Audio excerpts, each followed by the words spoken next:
नमस्कार यहाँ सम्पूर्णमा स्वागत छ इन्भेस्ट अलवेज च्यानलमा र तपाईहरु समक्ष फेरि हामी उपस्थित भइसकेका छौं नेप्सीको अपडेट लिएर र केही इन्डिभिजुअल स्टकहरु लिएर र तपाईहरुलाई मैले यो भिडियो एउटा एजुकेसन पर्पजको लागि मात्रै तयार गरेको हो र यसैको आधारमा तपाईहरुले शेयरको खरिद बिक्री नगरिदिनु होला र आफैले अध्ययन अनुसन्धान गरेर लगानी लाउनु होला भन्दै म तपाईहरु समक्ष नेप्सेको चार्ट तर्फ लैजान चाहन्छु। नेप्सेको चार्ट खुलिसकेको छ र हामी सुरुमा नेप्सेको अपडेट लिएर आएका छौं र आज नेप्सेमा एउटा ग्रीन क्यान्डल फर्मेसन भएको छ। आज 2947 मा रोकिएको छ। आज 71.45% ले बढेको छ। एकदम राम्रो बढाइ मान्न सकिन्छ र यसमा यो एउटा सेप्टेम्बर 6 को एउटा बुलिश इन्गल्फिङ प्याटर्न बनेको थियो र यो बुलिश इन्गल्फिङ प्याटर्न बनेपछि थोरै केही मात्रामा चाहिँ फेरि रेड क्यान्डल फर्मेसन भएर करेक्सन आएको थियो। तैपनि यो बुलिश इन्गल्फिङ प्याटर्नलाई चाहिँ भ्यालिड नै गरेको थियो किनभने बुलिश इन्गल्फिङ प्याटर्न देखि तल चाहिँ रेड क्यान्डलहरु फर्मेसन भएको थिएन र यसमा अब आज चाहिँ एउटा राम्रो ग्रीन क्यान्डल फर्मेसन भएको छ। बुलिश माराबजु क्यान्डल फर्मेसन भएको छ र यसले चाहिँ यो बुलिश इन्गल्फिङ प्याटर्नलाई पनि भ्यालिड गरेर नेप्से अझ माथि बढेर जान सक्ने चाहिँ संकेत दिएको छ। यो एउटा 2902 तिरको एउटा आसपासमा एउटा रेसिस्टेन्ट रहेको थियो र यो रेसिस्टेन्टलाई पनि यसले आज मज्जाले क्लियर ब्रेकआउट दिएर माथि गएको छ र अब भने यसको सपोर्ट 2902 मै हुन आउँछ र यसको टार्गेट अथवा नियरेस्ट रेसिस्टेन्ट भनेको हाम्रो 2980 को आसपास हुन आउँछ र यसैको आसपासमा चाहिँ यो एउटा 50 डेज को मुभिङ एभरेज रहेको छ र यसैले पनि एउटा रेसिस्टेन्टको रूपमा चाहिँ काम गर्नेछ र हाम्रो अब बुलिशको यात्रा जारी नै छ र यो अब बुलिश यो 50 डेज को मुभिङ एभरेजलाई चाहिँ यसले ब्रेकआउट दिएर सजिलै माथि गएको खण्डमा हाम्रो बजार चाहिँ अझ माथिसम्म जाने चाहिँ हामीले प्रष्ट रूपमा देख्न सक्छौं र त्यसैगरी हामी भोल्युमको कुरा गर्छौं। भोल्युम एनालाइसिसको कुरा गर्नु पर्दाखेरि बजारमा यसरी बजार घट्दो क्रममा जाँदाखेरि भोल्युम घटिरहेको थियो है र आज मार्केटमा एउटा राम्रो ग्रीन क्यान्डल फर्मेसन भयो, बजार बढ्यो र भोल्युम पनि बढेको छ।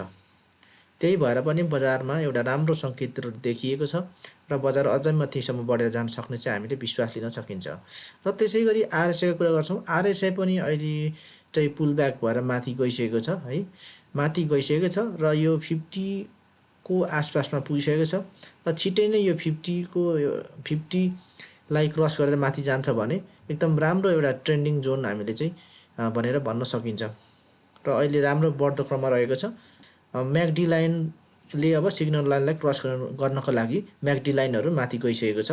त्यही भएर पनि एकदम राम्रो सिग्नल दिएको छ र डीएमए प्रोस्पेक्टमा हेर्ने हो भने पनि माइनस डीआई लाइन चाहिँ तल फर्किरहेको छ र त्यसैगरी प्लस डीआई लाइनहरु चाहिँ माथि गइरहेको छ। यो एकदम राम्रो संकेत रहेको छ। यो विभिन्न इन्डिकेटरहरुबाट हेर्दाखेरि पनि नेप्सेमा चाहिँ एकदम राम्रो पोजिटिभ भाइब्स देखिएको छ।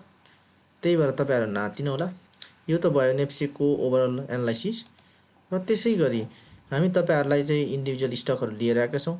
हामीले पहिलो नम्बरमा लिएर आएका छौं एकेपीएल र अरुण काबेली हाइड्रो पावरको कुरा गर्नु पर्दाखेरि आज एकदम राम्रो बुलिश माराबजु क्यान्डल बनाएको छ।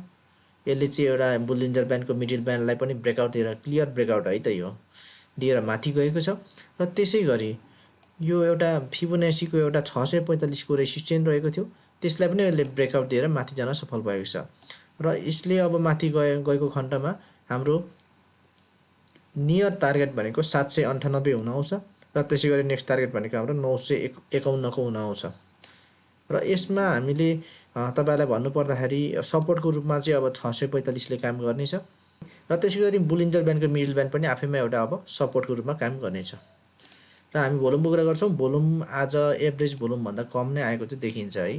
अलिकति आज चाहिँ धेरै पछिको करेक्सन पछि चाहिँ अहिले बढ्न सुरु गरेको छ। भोल्युम हिजो अस्तिको तुलनामा चाहिँ बढी नै आएको हो, तैपनि एभरेज भोल्युम भन्दा कम नै आएको छ र त्यसैगरी आरएसआई पनि बढ्दो क्रममा रहेको छ। 59 पुगिसकेको छ, एउटा ट्रेन्डिङ जोनमा पुगिसकेको छ र त्यसैगरी एउटा म्याकडी लाइनले पनि एउटा गोल्डन क्रस एउटा बाई सिग्नल चाहिँ बनाउनै लागेको जस्तो देखिएको छ। त्यही भएर तपाईहरुले चाहिँ वाच लिस्टमा राख्नु होला एकेपीएल लाई अझै माथिसम्म बढेर जान सक्ने चाहिँ हामीले देखेको छौँ। यसमा अझै पनि स्टिल हाम्रो चाहिँ बाइङ चाहिँ गर्ने चाहिँ समय रहेको छ।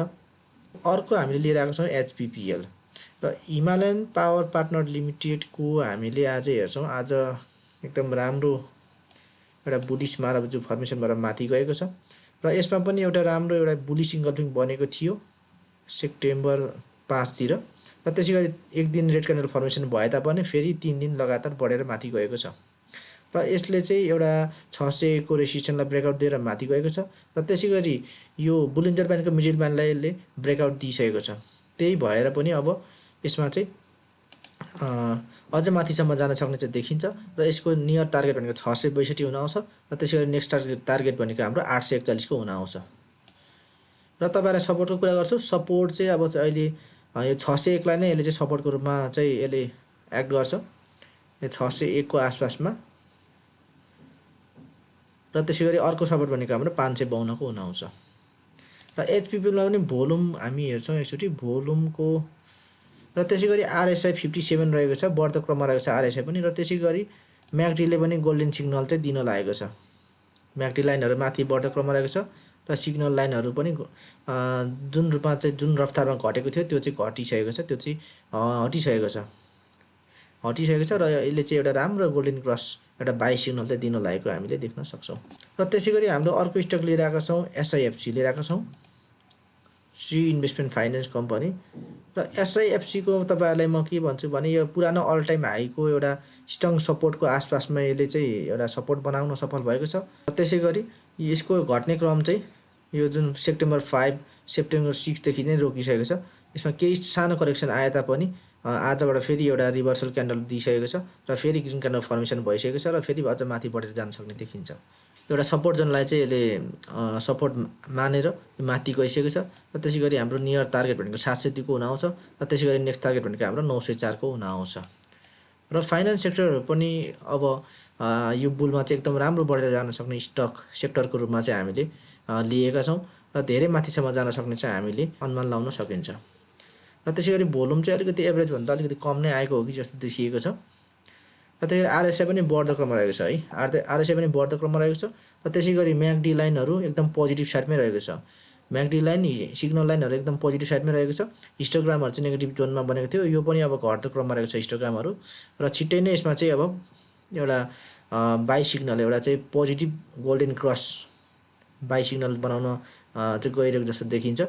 ओभरअलमा एसआईएफसी एकदम राम्रो छ तपाईहरुले वाच लिस्टमा राख्नु होला। हामीले स्टकको एनालाइसिस यति नै गर्छौं। यदि तपाईहरुलाई पनि मनमा कुनै स्टक लागेको छ भने तपाईहरुले हाम्रो कमेन्ट बक्समा कमेन्ट गरिदिनु होला। सोही कमेन्टको आधारमा हामी आगामी दिनमा यस्तै भिडियो बनाएर उपस्थित हुनेछौं। त्यतिन्जेलसम्मको लागि बिदा दिने होला। हवस् त धन्यवाद।